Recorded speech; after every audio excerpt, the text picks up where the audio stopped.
Господине Гошев, Економскиот совет при владата на Република Македонија донесе одлука за отпочнување конечно на проектот Национален гасовод. Може ли да ни објасните одлуката и да ни конкретизирате за што станува збор?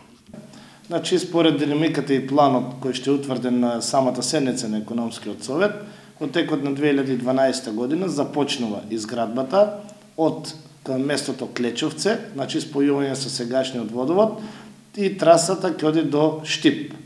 Од Штип трасата се дели на два дела, едниот дел спрема термоелектраната Неготино и понатаму Прилеп, Битола и западниот дел на Македонија, и вториот крак кој што е значаен за нас, нели, како општина Струмица, од Штип преку Радови, Струмица, Хамзали, едниот крак, и вториот дел се дели на кај Стојаково, граница со Република Грција, Гевгелија и така натаму.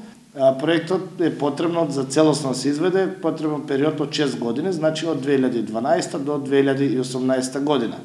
Според одредена динамика, која што е утврдена за градба, бидејќи ова е сериозна градба и не може да се изгради за една година, потребно е од Клечовце до Штип некаде период од 2 години и веруваме дека уште толков период би требало гасоводот да стигне во Струмица, значи некаде 2016 година би требало да го имаме гасоводот како, нели, готов проект во Струмица. Реално, кога може Струмица и Струмишкиот регион да ги осети бенефитите од овој гасовод, односно кога може да очекуваме тој да биде физички изведен, но и да ги почувствуваат бенефитите и граѓаните и стопанството? Поред утврдената динамика, како што ви реков, значи некаде 2016 година би требало да биде завршен овој крак кој што треба да доаѓа до Струмица и до Хамзали. Понатаму има друг крак кој што е предвиден во втората фаза, значи ова е прва фаза, после 2018 година, крак кој што би одел до Ново село и границата со Бугарија. Тоа се зависи од тоа каде Руската Федерација ќе даде приклучок на Република Македонија од главниот гасовод Јужен поток. Дали ќе биде тоа преку Ново село или ќе биде преку грчката граница. Меѓутоа, реално, граѓаните на општина Струмица, индустријата, значи сите граѓани од целиот регион би требало некаде 2016 година веќе да го осетат бенефитот на националниот гасовод, кој што е класичен гасовод, нема тука импровизации и цената на гасот по таков гасовод е многу пониска од однос на компресираниот газ или газ кој што планира локалната самоуправа да го носи со цистерни. Со оглед дека ваков проект турка и локалната самоуправа, господине Гошев, колку националниот гасовод со овој виртуелниот овде на локалната самоуправа ќе бидат комплементарни во интерес на граѓаните?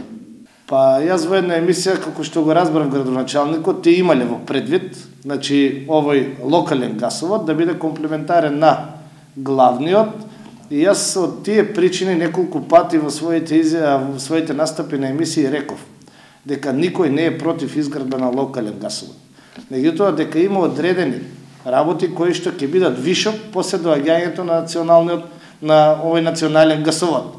И добро е средствата да се искористуваат во поставување на мрежа колку може поразграната до секој дом толку подобро, или пак до населените места, како би можеле 2016 да бидеме спремни, значи да имаме комплетна секундарна инфраструктура и оној обичен граѓанин, значи не само фабриките, не само училиштата, не само администрацијата, да го осетат бенефитот од гасот, како поевтин агенс. Но да прецизираме, дали на овој национален гасовод може да се приклучат и жителите од општина Василево, Босилово, Ново село?